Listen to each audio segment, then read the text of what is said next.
Un homme sincère mais perdu.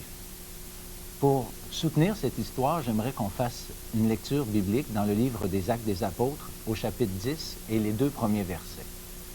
Il y avait à Césarée un homme nommé Corneille, centenier dans la cohorte dite italienne.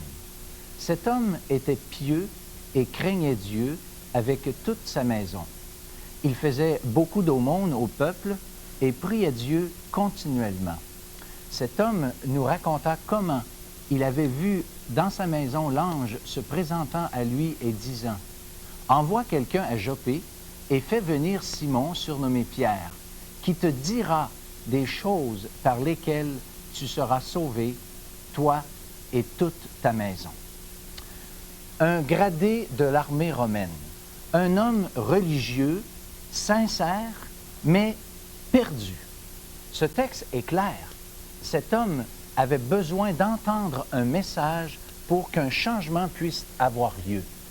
Est-il possible qu'une personne aussi vertueuse ne soit pas sauvée? Peut-être, peut-on dire, être religieux et finalement rejeté par le Seigneur? Ne dit-on pas que toutes les religions sont bonnes et qu'il s'agit d'être sincère?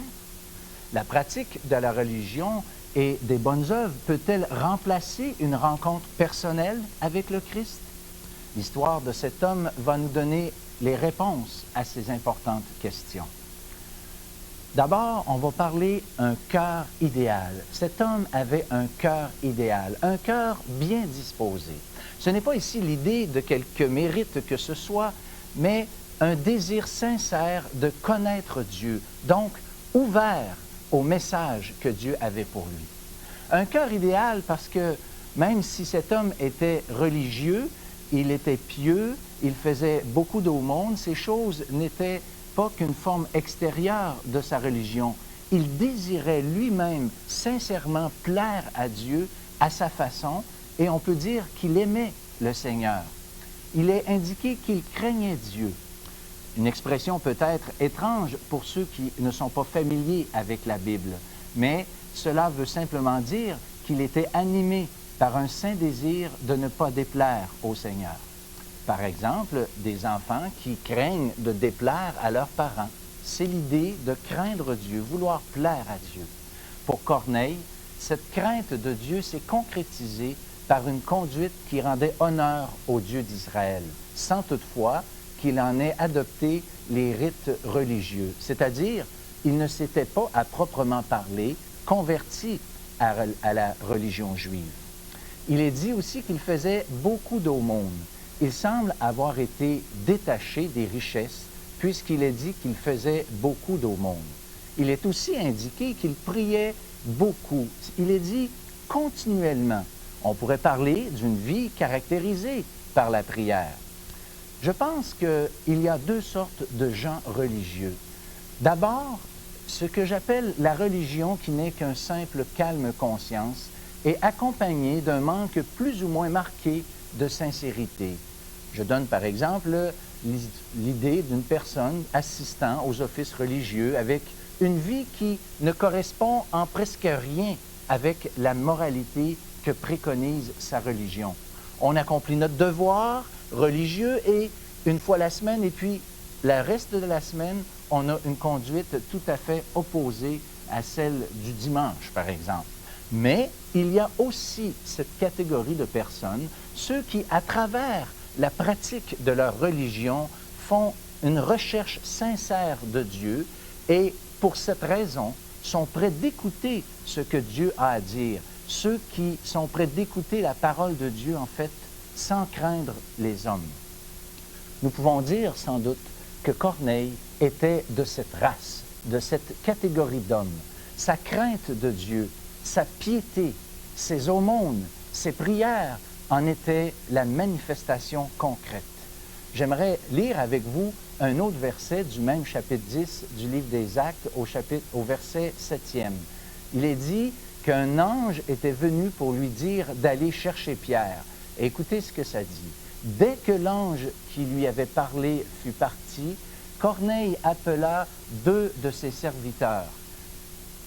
Sans discuter, il a promptement obéi au peu qu'il savait et a entrepris sans hésitation la démarche pour en savoir davantage.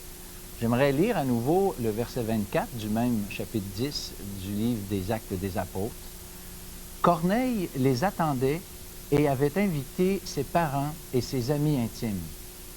Voyez-vous, il a voulu partager avec son entourage. Il n'a pas eu peur des qu'en dira-t-on. J'aimerais ajouter encore le verset 33. Voyez ce qu'il dit. Maintenant donc, nous sommes tous devant Dieu pour entendre tout ce que le Seigneur a ordonné de dire. Devant Dieu. C'était le message de Dieu dont Pierre était le porte-parole. Voilà l'attitude qu'il nous faut prendre devant la lecture des Saintes Écritures, devant Dieu, le message de Dieu, pour entendre tout, pas seulement ce qui fait notre affaire, pas seulement ce avec quoi, par exemple, je suis d'accord, mon idée, votre idée, Dieu ne sait qu'en faire. La question que vous devez vous poser est celle-ci. Suis-je prêt ou prête à écouter ce que Dieu a à me dire aujourd'hui, dans sa parole? Suis-je prêt de le faire? Corneille, lui, avait cette disposition de cœur. Il avait ce cœur idéal pour une rencontre avec le Christ.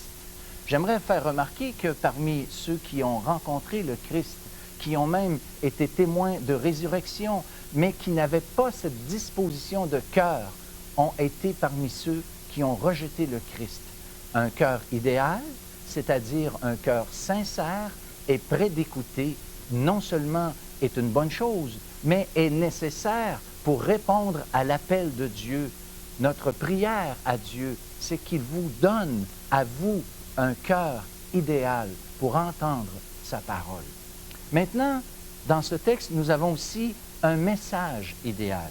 Essentiellement, ce message a deux volets. Premièrement, sur l'identité de Jésus-Christ et, en second lieu, ce qu'il pouvait faire, ce Jésus-Christ, pour Corneille et ce qu'il peut faire pour vous aujourd'hui.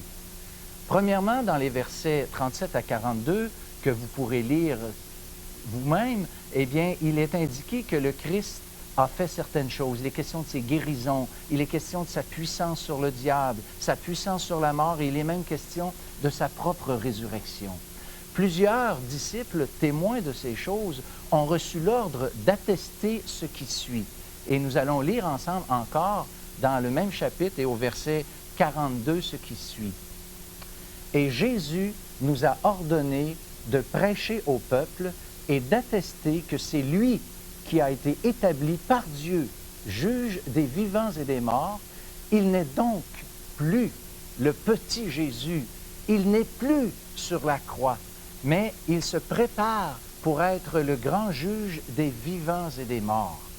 Il est donc important de savoir qui est Jésus-Christ, mais surtout ce qu'il peut faire pour Corneille et surtout ce qu'il peut faire pour nous encore aujourd'hui. On ajoute encore un texte de la parole de Dieu, le verset 43, toujours dans le même chapitre.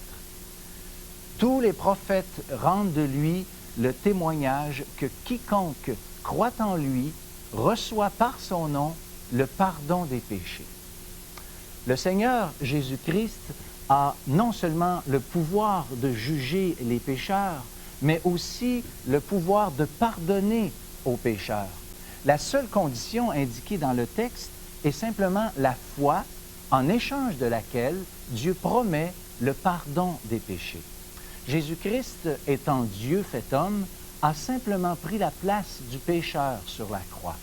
Il a subi de Dieu le châtiment qui nous procure la paix. Regardez Ésaïe au chapitre 53, verset 5, il nous est dit « Le châtiment qui nous donne la paix est tombé sur lui. » Ce n'est que sur cette base que nos péchés peuvent être pardonnés. Tout ce qu'il nous demande, c'est de mettre notre confiance dans ce que le Christ a accompli pour nous. Si tout est accompli par le Christ, c'est que nous ne pouvons rien y ajouter, ni nos bonnes œuvres, ni notre crainte de Dieu, ce désir de lui plaire, encore moins notre piété, nos prières, ne peuvent nous sauver. Christ seul en a le pouvoir.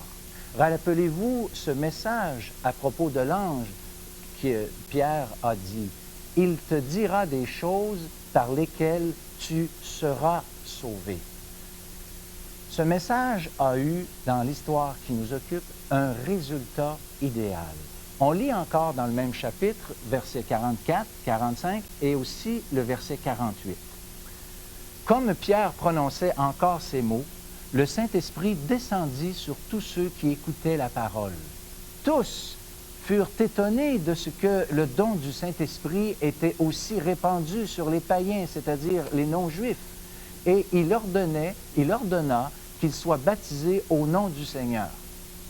Il semble, selon le verset 44, que tous ceux qui écoutaient ont cru au message de l'Évangile et qu'en réponse à leur foi, ils ont tous reçu le Saint-Esprit. N'est-ce pas là un résultat idéal?